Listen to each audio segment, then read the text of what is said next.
This is the big day. It's the day we move in to the new shul. Somehow I don't think video goes. How are you? Good, how are you? Very well, thanks. It's ominously quiet on the old campus.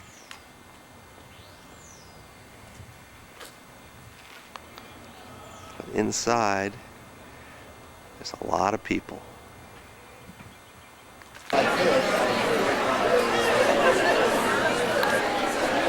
The final Shacharit service has just ended, and we are preparing for the move-in ceremony. The spiritual move to our new facility, shul.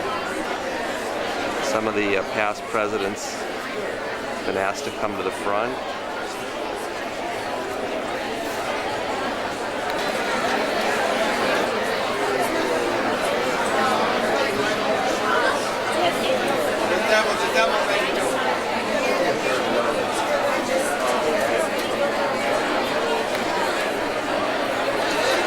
Another past president.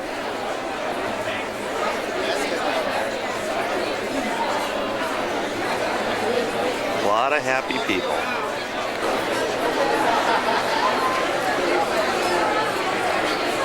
The light really comes in without the stained glass windows in here now.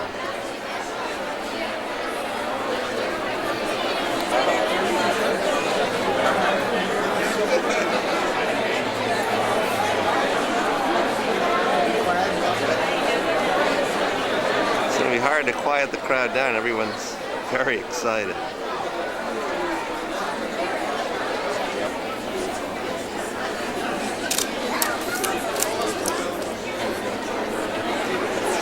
Past presidents.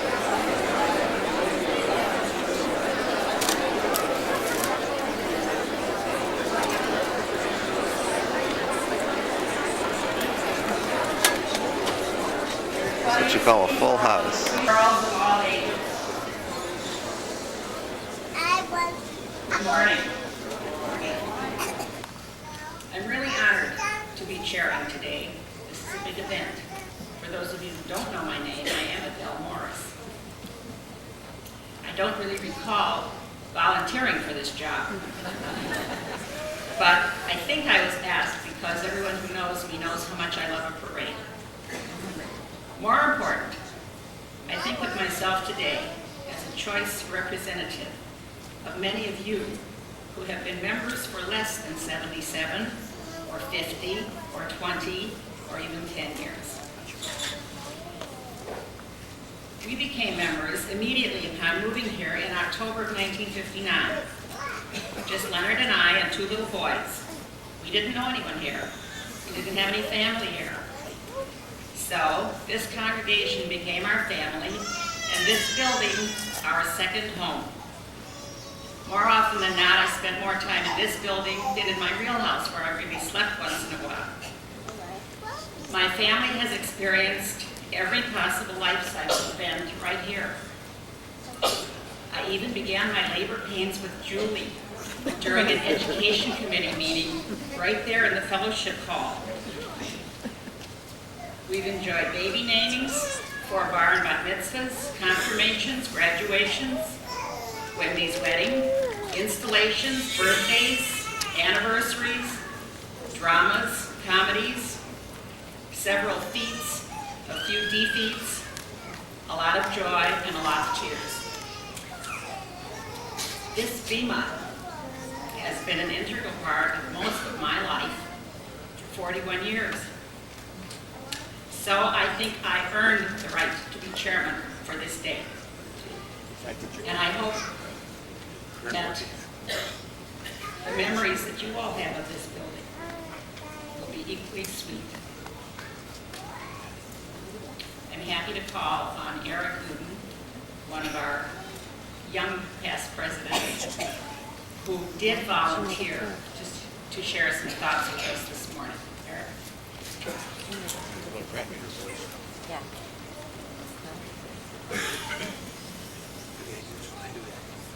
There was a time when you stood grand and tall. We saw our little children climbing all over your outside latticed wall. Even when they raced around the fellowship hall, your terrazzo floor did not let them fall. On Shabbat, you provided warmth from the cold for all our congregants, both young and old.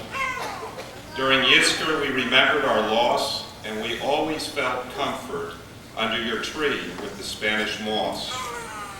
We celebrated joyous times, and at other times we cried. But when we were here, we always felt pride. So now that you are old and understandably tired, it's time to thank you as you are being retired. In just a few minutes, we will be exiting this building, and for most of us, we will never again enter this structure. Today is standing, and soon it will be gone.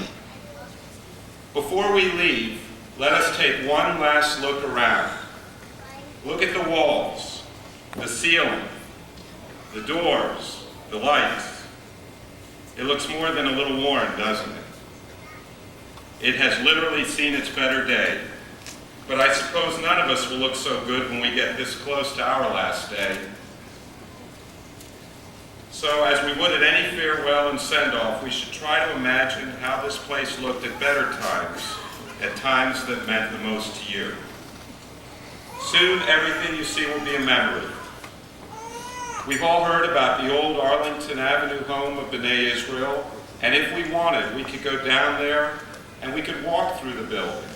Imagine what it was like to attend services there and study Torah. But we will not be able to tour this building again unless we close our eyes and imagine and remember. I will always remember the many hours of board and committee meetings that I attended in the teen room in the library. I'll remember dropping my children in the preschool on my way to work in the morning. I'll remember the bar mitzvah parties in the social hall, and of course attending Kol Nidre services in this sanctuary. These memories of time spent in this building are forever embedded in our mind. I'll remember that this building served us well. It kept us warm during the winter and cool during the summer. Of course, it was not perfect.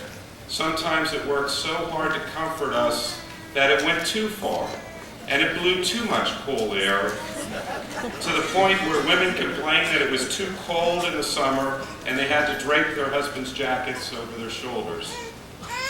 And the building also protected us from the Florida thunderstorms and kept us dry. Again, it was not perfect.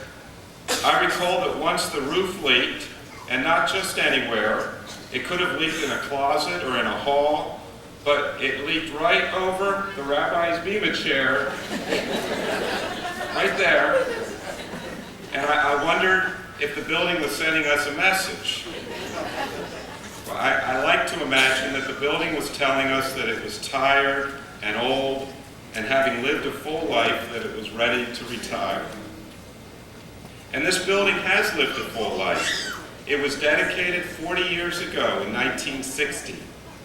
And now 40 years may not seem like a long life when compared to the lifespan of a man, but I estimated that it housed more than 2,000 Saturday morning Shabbat services, and I guessed that more than 600 children had their bar and bar mitzvah in this sanctuary. How many people can claim to have witnessed as many simchas as has this building? How many children were named here? How many consecrants paraded up these steps? How many Hebrew High graduates marched down them? How many Purim costume parades circled these seats? I can only imagine how many times the chuppah was assembled on this bima, and I won't try to calculate how many times a eulogy was presented from this bima. I'm deeply honored to be here today to present the final eulogy that will ever be presented in this structure. And I'm thrilled that it's not to mourn the death of a person, but instead to bid farewell to this building. And now, as we prepare to leave, on behalf of Congregation B'nai Israel, I say thank you, old friend. You will forever be in our collective memory. You now have our permission for the microphone to squeak, the doors to creak, and the roof can leak. Your air can stop blowing, your lights can stop glowing, and the water in your pipes can finally stop flowing. You will always stand tall in the stories we'll tell. Your walls will soon fall, but you've served us well.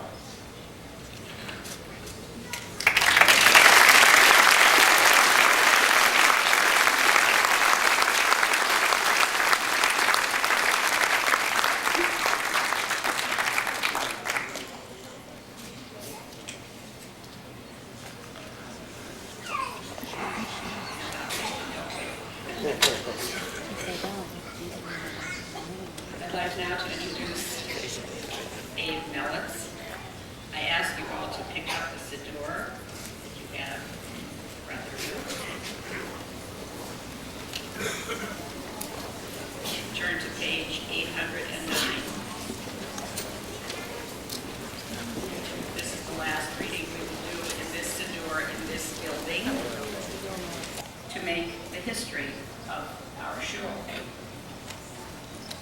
Needless to say, too many are missing this morning from the row of presidents. Carry something important to our new home. Each of you must carry at least one siddur, which may be in your hand at the moment, or a chumash, which you will find as you exit later, or a talit. Carry something if we run out of books.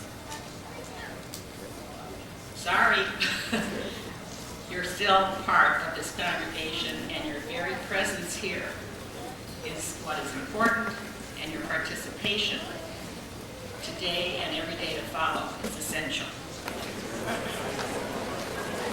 Before we go anywhere, I just want to ask everyone to do it now so we don't forget later. Let's give Adele a hand of applause.